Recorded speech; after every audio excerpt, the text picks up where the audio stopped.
নমস্কার বন্ধুরা, কেমন আছো তোমরা? আশা করছি ভালো আছো। আমিও ভালো আছি। আজকে তো শনিবার, তো আজকে রান্না হবে পনির। শনিবার যেহেতু আমরা নিরামিষ খাই, তো পনিরটা না আলু দিয়ে খেতে সেরকম একটা ভালো লাগে না। আলুর ঝোলটা খুব ভালোই লাগে না ধরতে গেলে, তো খুব কমই রান্না হয় আলুটা। তো ভালো আজকে একটু পনির রান্না করবো, দই দিয়ে গ্রেভি টাইপ করবো। যাই হোক, তোমার সঙ্গে পনিরটা নিয়ে এসেছিল একদম না কেটে, তো পিস পিস করে কেটে নিচ্ছিলাম। আমাদের পনির তো এরকমই আনা হয়, কেটে খুব কমই আনি পনিরটা, ঘরেই কেটে নিই। কেটে তারপর ধুয়েও নিতে হয়।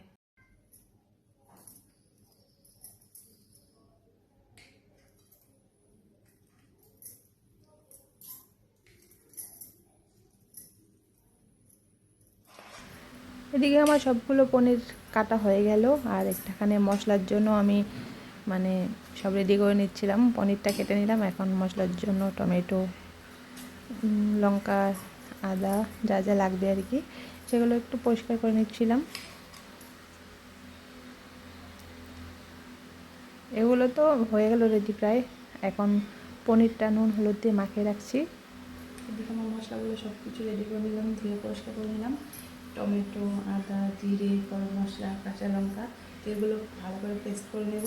আর এদিকে তো আমি পনিরটা হলুদ লবণ রেখে নিয়েছি, এটা পেস্ট করে এটা ভেজে নেব, তারপর রান্নাটা করবো।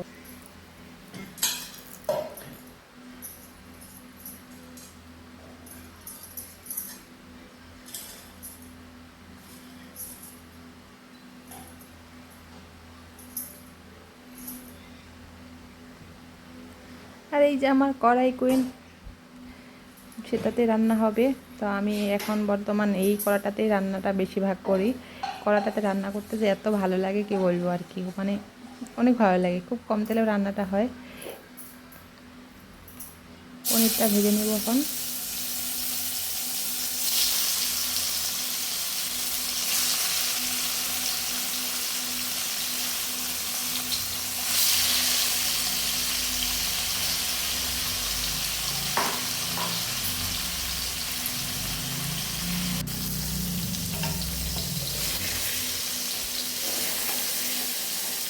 এই পনিরগুলো ভাজছিলাম খুব হালকা করেই, কড়াটা গরম না হতে দিয়ে দিয়েছিলাম, তো তার জন্য একটু লেগে গেছে, তাই আর কি খুব হালকা করে ভেজে নেব পনিরটা। একে আমার সব পনির প্রায় ভাজা হয়ে গেছে, এখন পনিরটা নামিয়ে নেব।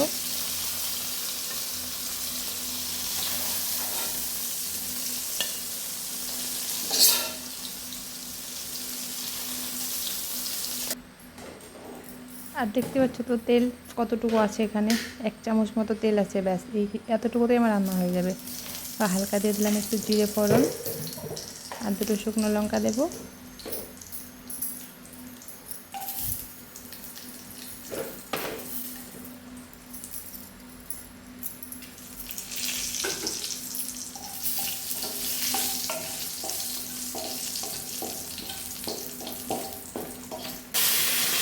আর মশলাগুলো দিয়ে দিচ্ছিলাম, যেটা করে রেখেছিলাম টমেটো, রসুন, আদা।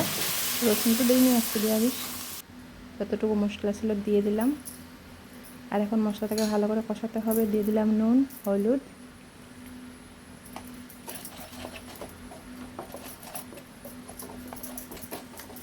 এখানে একটু টাইম লাগবে, টাইম নিয়ে কষাতে হবে, তো ঢাকনা দিয়ে দিয়ে কষাচ্ছিলাম আর কি মশলাটাকে।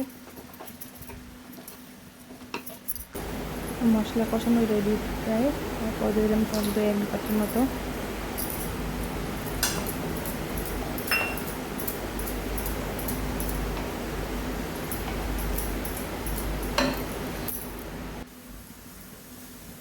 হালকা একটু লেবুর রস।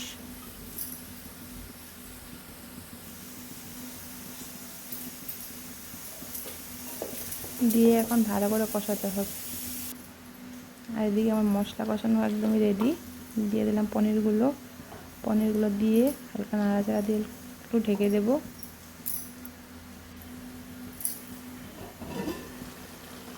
এদিকে দেখতে পাচ্ছ না কি সুন্দর হয়ে গেছে। রান্নাটা প্রায় শেষই, যেরকম ধরো একদম গ্রেভি টাইপ করবো ভাবছিলাম, তো হয়েই যেত। জলটা না দিলেও হালকা একটু জল দিতে হবে। একটু জল দিয়ে দিলাম ঝোলের জন্য। পনিরটা তো আর সেদ্ধ করার জন্য জল দিতে হয় না।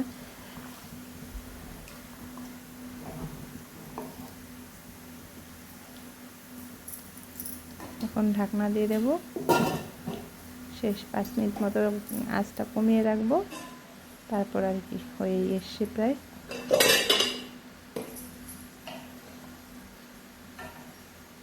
কড়াটাতে রান্না করতে যে কি ভালো লাগে না কি বলবো আর কি, কড়াটা আমার অনেক ভালো লাগে রান্না করতে, তাড়াতাড়িও হয় রান্নাটা। আর দিয়ে আমার পনিরটা একদমই রেডি। কি দেখে লোভ লাগছে না? মানে দেখতে তো সুন্দর হয়েছে কালারটা, খেতেও কিন্তু সুন্দর হয়েছিল, মানে ভালোই লেগেছিলো খেতেও।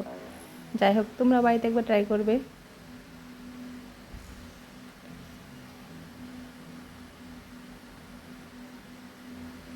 দহি পনির